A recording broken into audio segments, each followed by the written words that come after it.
Welcome to Geopolitical Horizons, the podcast from the geopolity.com. This week we're going to do something different. We're going to go through a number of questions you guys sent in to us. We asked on a number of different platforms for your questions, and today's going to be that day where we answer all these for you. So thank you for those that sent us the questions, which we've categorized and we put them in some sort of order, and we're going to send them over to Adnan Khan, who's here with us today. How are you keeping, Adnan? Are you ready for today?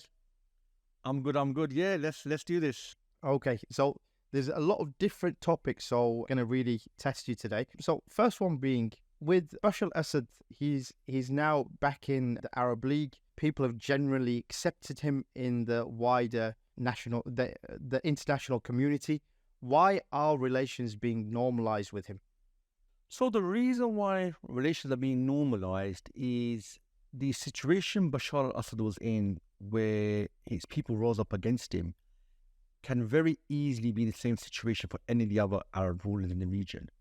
So if you look at Iran, if you look at Iraq, if you look at Lebanon, Algeria, Sudan, you've had, very recently you've had uprisings in these countries. So what you find is, in order to take the steam out of the uprising in Syria, many surrounding countries joined in the struggle. They apparently on paper supported some of the different rebel groups. And what you find is, one by one, all these rebel groups were forced to enter into negotiations with the regime. And this bit's important, Yusuf. Many people feel relations are being normalized now. Why? What you got to remember is all these countries, Jordan, Qatar, UAE, all the Arab League countries, all of them have been telling the rebel groups they've been backing that you need to go to Astana, you need to go to Riyadh, you need to go to Geneva, you need to go to these talks where you're going to be talking with the regime and you're going to come up with some sort of resolution. So in theory, this isn't anything new. The only difference was, for the last 10 years, it was quite evenly balanced. Would the rebels win? Would they overthrow the regime? Or would the regime survive? So naturally, all the Arab rulers didn't want to be on the wrong side. So they've waited it out. But when they waited it out, it's not like they were all fighting the regime. They were still aiding the regime by weakening the rebel groups. And I say weakening because none of them gave any of the rebel groups any weapon that would make a difference on the battlefield. So none of them gave them advanced weaponry, surface-to-air missiles, anything like that. And this is something the rebel groups still complain about today. So now, 10 years later, Bashar has survived by completely destroying his own country. And now he's being welcomed back. And I think it's just a matter of time before the international community welcomes him and they call him a reformer again. And, we've heard this term many times, reformer. Bashar al-Assad was a reformer in 2010. He was being wined and dined in Buckingham Palace. John Kerry was regularly visiting him. When the uprising started in Syria, the first thing Hillary Clinton said is, he's a reformer. We've got to give him a chance. So, it's not like these terms are new, they've come out of nowhere. Really, Syria has become a bit of an experiment, which is, how do you deal with your people when they rise up? Because this is a challenge all the Arab rulers face, because none of them represent the people. All of them are allied to some sort of global power against their own people. So this is something that is likely to occur again. And, we had the first round of the Arab Spring. It looks like we're probably due another one soon. So he's being welcomed back because he has now created a model which the other Arab countries may have to utilize in order to stop an uprising that's trying to overthrow them. So why are relations being normalized with Bashar al-Assad? The relations are being normalized because he has won. He has shown the Arab rulers how you defeat your masses if they're trying to change the status quo. So because of that, he's now being welcomed back. Next question, Adnan. What does Erdogan's recent electoral victory mean for Turkey's future? Okay, so 20 years later, 7 elections later, Erdogan has managed to form a majority in parliament, and he managed to win the presidential election, although it went to the second round. So very, very unique, because the elections took place in a very interesting context. It took place 3 months after the massive earthquake in the south of Turkey, where many people were unhappy with the absence of the government. It came in the context where a lot of European media were giving the opposition a lot of credit and coverage. So the economists in the UK, for example, they congratulated the opposition for winning the election. They, unfortunately, now going to have to eat humble American pie. But the European media really gave a lot of coverage to the opposition that they wanted Erdogan out. So despite all of this, Erdogan won. Regarding the future, Yusuf, although Erdogan won, I feel he can only lose now. The economy is going against him. His own party, there's no transition plan. The opposition is much more united. I mean, if you look at the presidential election result, I think it must have been quite painful really for Erdogan. He got 52% of the vote. So 48% of people, nearly half, voted against him. So, that's not really a sign of someone who has a large majority and is well ahead. What that shows you is he probably peaked a long time ago, and really this is the beginning of the end. Now, I'm not sure Erdogan sees it like that, because he seems to be operating like the end is very, very far away. So I think for Turkey's future, it's going to be quite tricky. You've got significant economic problems. Inflation is very high. Debt is really, really high. And the opposition is growing much more organized and much more confident. I think there will be instability going forward. For Erdogan, it's 2023, the 100th anniversary of the Turkish Republic, and he's the leader. Next year will be the 100th anniversary of abolition of the Caliphate. So what Erdogan is showing is he is the modern day Mustafa Kemal. He is Turkey. He's navigated Turkey from a 230 billion economy in 2002 to one that's now 800 billion. Turkey now is no backwater nation. It's involved in all the key issues of the world. Syria, Palestine, Libya, Armenia, Azerbaijan. So Turkey is a very important country, but, any European leader, Western leader, would give an arm and a leg to be in power for 20 years. Erdogan has one successive election, so that's quite unique. But I feel a lot of trends are going against Erdogan, so we'll have to wait and see how he navigates these. If we move on to Pakistan, so Pakistan has been on the news a lot recent months with Imran Khan. What is the current status in Pakistan between the army and Imran Khan? What's going on between them? So it's been a few weeks now where things really escalated. Imran Khan was giving interviews where he was singling out the army head, Asim Munir. We saw the massive demonstrations where Imran Khan's party and their supporters attacked army headquarters. They tried to lay siege to army bases. In effect, they tried to do a coup, which ultimately failed. And there was a period where there was a bit of a vacuum in the country. Asim Munir had just become the general in November. He still hadn't proven himself. Imran Khan was getting much, much more vocal and much, much more confident. But then Asim Munir has hit back. And what he did is a couple of things. First thing they did was they arrested all the senior guys and anyone related to Imran Khan's party. Some of them were sent to prison on trumped-up charges to the middle of the desert. And effectively what we've seen since then is one by one, they've all left Imran Khan's party. They've all said they're leaving, or some of them said they're leaving politics. So Imran Khan's party has gone from originally being Imran Khan only to where all people from other parties jumped ship and joined him. And now Imran Khan's party has gone back to what it always was, which is just Imran Khan. So Imran Khan famously, he said a couple of weeks ago that you have arranged marriages, forced marriages. What we've got is forced divorces now, where the army's forcing Imran Khan's senior members to actually leave his party. So the latest really is the army is back on top. And remember, Imran Khan was the army's creation. And Imran Khan really is just shouting from the sidelines. So even if there's elections very soon, Imran Khan doesn't actually have many candidates he can put forward. So really what the army's done is they pulled the rug from beneath his feet. And I think Imran Khan's probably learned the hard way that, if you jump into bed with the army, then these sort of things are going to come and haunt you at some point. We've not talked about Afghanistan and the Taliban for a long time, actually. But recently there was tension that broke out between the Taliban and Iran. What's going on with this? What's the latest in Afghanistan? So it's now been over a year, probably come to 2 years now in August when the Taliban took over. And it's been quite difficult for them. They've been cut off from international finance. America's put sanctions on them. They've tried to talk to everybody, all the surrounding countries. So, China's come to Afghanistan, Iran has come, Central Asian countries have come as well, Saudi has come. So they've been trying to really talk to everyone, but the situation is quite dire economically. Not necessarily because of Taliban policy, but also because the regime America propped up for 20 years completely messed the country up. And now what we've seen in the last couple of weeks, you've seen this tension with Iran, and a lot of this really centers over the Helmand River, which is a river that flows through Iran, Afghanistan, and even parts of Pakistan. And what it shows you, this region used to be one region, so that's why there was never a dispute. When the British then carved up the region, what they did was they created different countries and different borders. So what you found was the countries, Afghanistan and Iran, needed to have a treaty and they needed to collaborate. But time and time again, nationalism got in the way. So the last 20 years, the Ashraf Ghani, especially president of Afghanistan, he built loads of dams along the Helmand River, and that has an impact on the water that goes to Iran.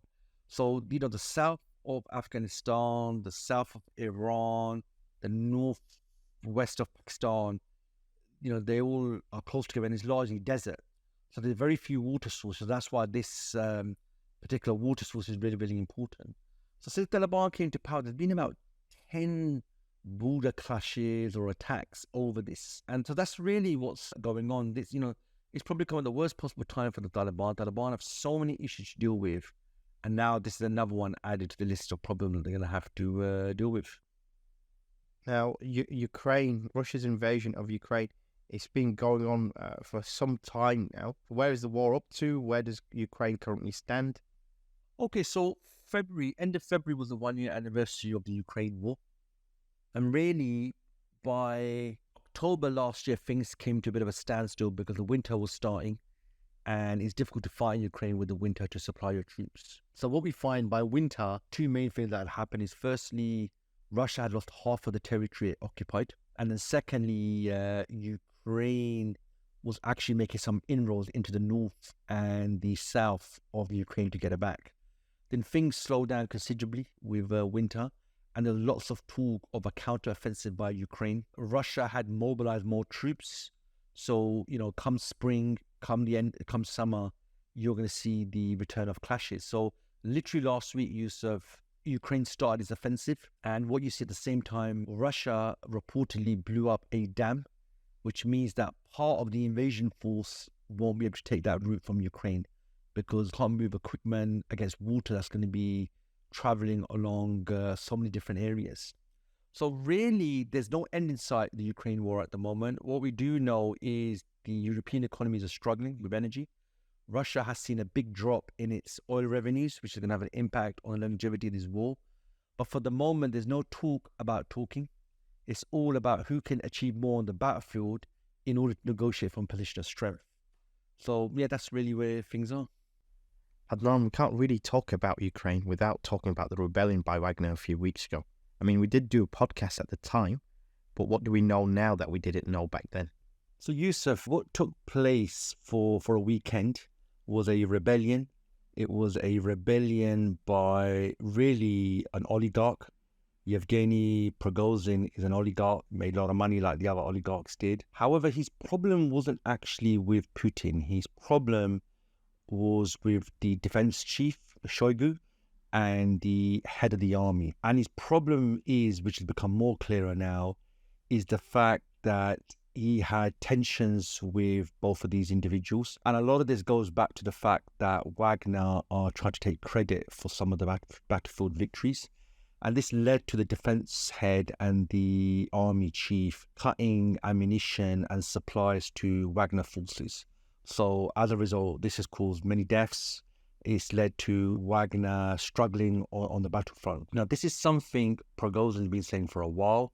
He was getting very critical. He took to social media. So what he really did was he responded. He led a rebellion. And his rebellion led him to take over the military base from the south of Russia, where the war in Ukraine is being launched from. However, when he took it over, he realized that there weren't any high-level officials there. The war in Ukraine is actually being run out of Moscow. So when he took over that military base, he realized there was no one of importance there. And that's when he started talking about a march to Moscow. However, what he didn't anticipate was the fact that senior officials and Putin came out against him. They said this was treason, this was a rebellion. And he thought as he marches towards Moscow, others would come out and support him. That actually didn't happen. And that's why we see the offer that was made by the Belarusian leader, he took that up. in the end. Now, what a lot of people were surprised was with a couple of things. Firstly, the fact that Putin negotiated with him. He didn't take him out, but that's actually how he's generally dealt with the oligarchs. When Putin came to power, he dealt with the oligarchs by telling them, you need to get out of politics, you can keep the money you've made, but now you need to run your business as businesses rather than polluting the nation and things like that. And I think there were two oligarchs who refused to do that. And, one fled and the other one, Berezovsky, he ended up in prison for nearly a decade. So this is quite normal. The other thing we also know is that Prigozhin is saying the war's not going well. On that front, he actually spoke the truth. So Putin's going to be careful here. If he takes him out, what you're saying is if anybody criticizes the war, you're possibly going to get killed. Now, the fact that Putin had to mobilize additional troops, that shows the war wasn't going well. So on that front, Prigozhin actually spoke the truth. So what Putin's effectively done is he's removed Prigozhin from the head of Wagner. And now probably what will happen is a new leader will emerge from Wagner. Putin probably needs to purge Wagner forces to make sure that the only people in Wagner mercenary group are those individuals who want to continue with the war. So really this lasted for about a weekend. The West were caught off guard. They didn't expect that this level of rebellion could occur at the highest level. And they were also surprised how quickly the rebellion ended as well.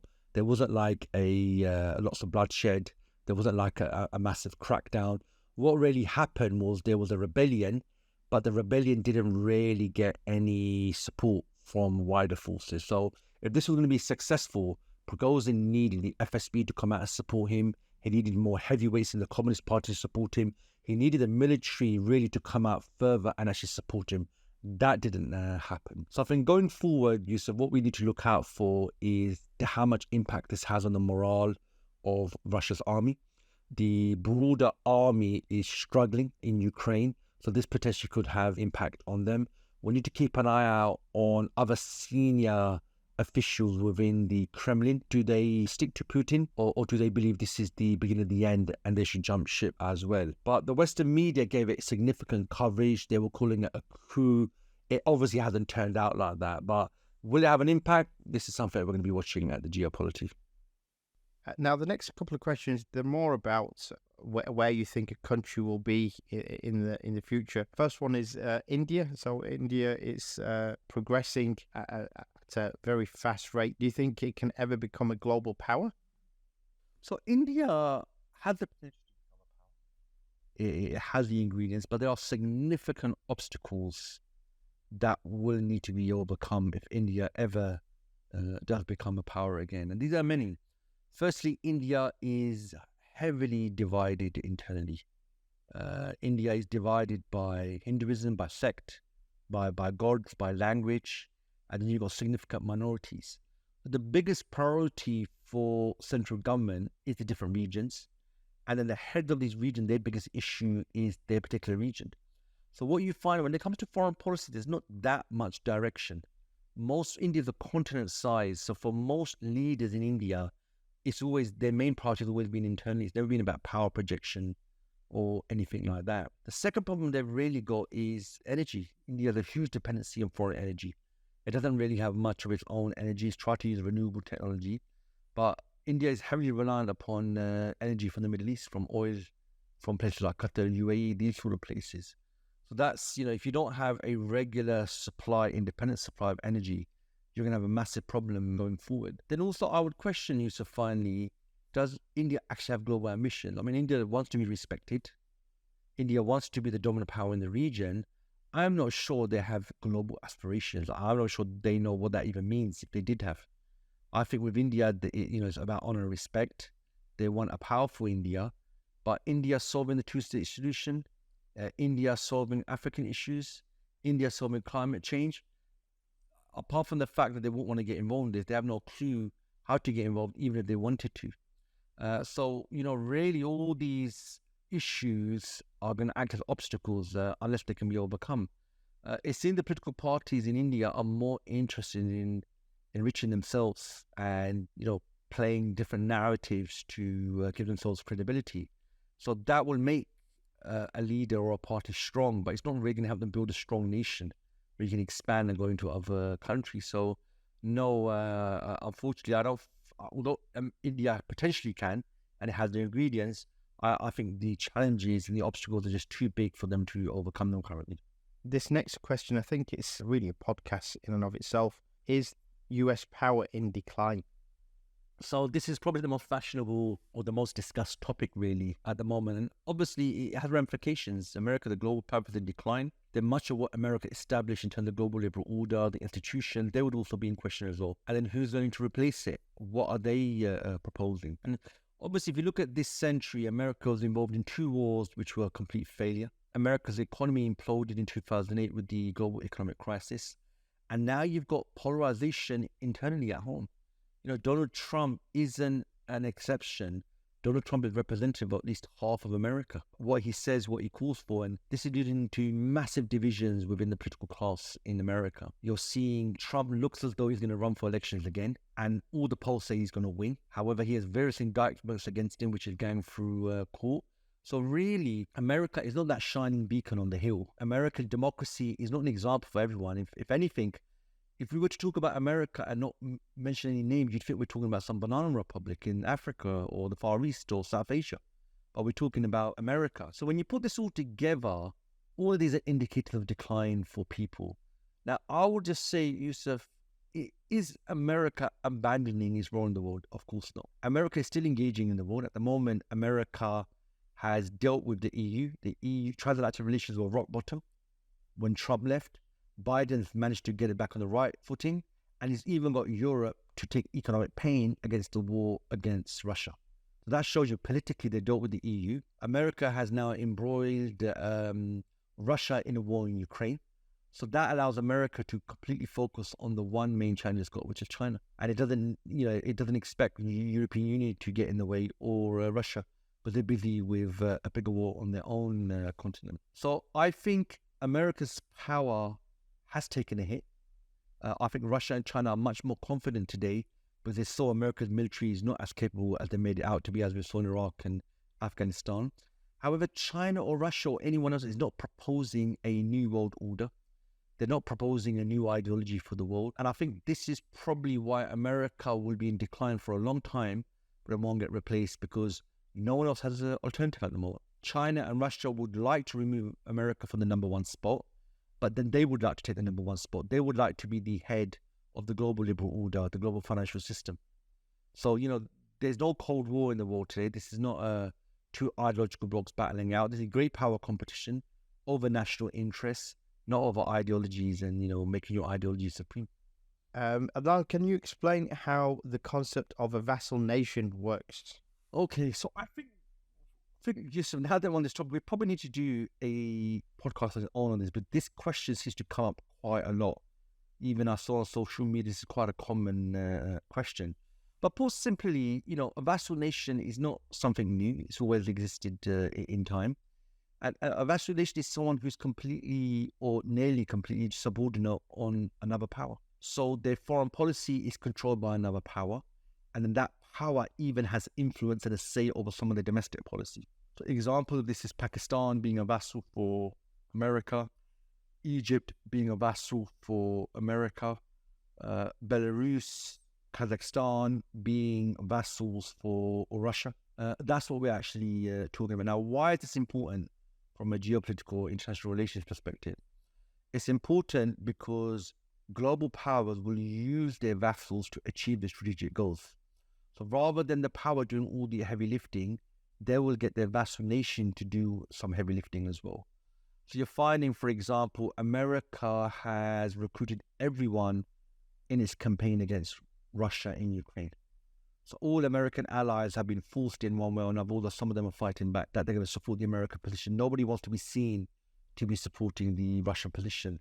In fact, the only people openly sided with Russia were Venezuela, Syria, and Cuba. Not exactly the biggest bloc in the world. So a vassal nation works by its close relationship with another power. And its foreign policy is the foreign policy of that foreign nation. And the vassal becomes the tool in the hands of the foreign nation. Now, each vassal leader, vassal state is different to another. The degree of control a foreign power can have will differ. It could be you have control over one person at the top. It could be you have a control over the whole state or the institution. So that's a vassal nation. And it's quite important because it's important to know which countries are vassals and who are they vassals for, because they are tools being used by the major power. And by understanding this and seeing what they're doing, we can then make sense of what's going on in the world, what's going on in the world of international politics. On that topic of a vassal nation, how is it possible that independent nations, that they have a dispute with another nation's, well, someone else's vassal nation? So I suspect the question what he's asking here is, if a country is a vassal state, then surely the master will bail out the vassal if another power has an issue with them. So if you're a vassal nation, you're completely beholden to a foreign power. If another power disputes with you, then the assumption here is the power you're a vassal to will come and help you because you're their vassal. And there's a couple of things that we need to understand is, in theory, that is true. What we find in practice doesn't always work like that. So what you find, for example, is some vassal nations have leaders who are strong, they're quite confident, and they're able to take advantage of their boss who needs that. So you find, for example, Hamid Karzai in Afghanistan, he did this a lot of times. He got concessions for himself and his family because at that time America needed him in power. There was actually literally no one else that could take over. We found, for example, when Qatar and Saudi fell out, there was a spat over trade and over Al Jazeera, I think it was. Some of the stuff I was saying about Saudi. You find there was a big spat between Saudi, who is close to the US, and then Qatar, who's close to Britain. There was a spat between them, which both countries then came to some pragmatic agreement in the end. So it's absolutely possible, and the theory is, if you're on the verge of being overthrown, then your power will come and help you, which is actually true. 9 times out of 10 that does happen. But due to global competition, it's natural that there's going to be a clash between different countries. It's natural that there will be disputes between vassal nations and other countries. And what tends to happen here is the vassal will run to his master, and the master will bail him out. Some sort of negotiated settlement is usually agreed. So all the rules in the Middle East that are still pro-British, America always wants them. America always chases them down. America tries to give them concessions, so they leave British security guarantees and come over to America. So yeah, it's absolutely possible. Vassal nations having disputes with independence, it does happen. And this is just another aspect to the global system that we have. The final question, I think that this is something that we can all benefit from. How do we acquire deep political thinking? Are there any particular books that you can recommend for us? So I think we've got to differentiate here between political knowledge and political thinking. If you want knowledge of what happened, who said what they did, what the strategy, then books are good for that. Political thinking on its own isn't actually developed just from reading books. We read books, we want to understand issues that have happened, history, or understand a topic. On its own, that doesn't necessarily build political thinking. Political thinking is about the events that are going on in the world, what are the players up to, what are their strategies, and what's your strategy? If you were the ruler, if you were in a position of power, how would you navigate this? So for that, you need to pursue the news, you need to pursue the events, you need to pursue the main nations in the world. So Russia, America, China, Britain, France, Germany. These are the key powers in the world. Most of the things that happen in the world is due to the competition between these countries. That's probably a good starting point. Yeah, you need to be following the key nations. Yeah, then I would advise it's probably a good idea to read up about some of the recent history of these nations, but it'll give you an insight into the character of the nation, how its outlook towards the world developed, and what are they trying to do to actually achieve it. So I think that sort of stuff would actually help. But it's all about what is going on currently and what does that mean? Does it mean the decline of America? Does it mean the rise of China? And all of that has implications. So there's no shortcut to this, unfortunately. For you to learn critical thinking, you need to put in the hours. You need to pursue the news. You need to pursue the events. You need to try and make sense of them. You need to link them with their realities. You need to look at the potential outcomes. None of this is easy. This takes time, it takes effort. You may read stuff and it's not clear to you, or there's not enough detail. So yeah, by reading, you get the past. But I think it's important political thinking. We're observing what the major powers up to now. What are they doing? What meetings have they having? What does it mean? What are the implications? And that would probably be a good place to begin. Thanks for your time today, Adnan. I hope Adnan's managed to answer all of your questions. If you have any more, definitely send them through. Now, some of these topics you can probably find a lot more detail if you go onto our website on different issues. We would probably have a podcast. So I think, Adnan, the one about power decline, US power decline, is a good one to discuss. You can check these out on our website, www.thegeopolity.com. Thank you for your time.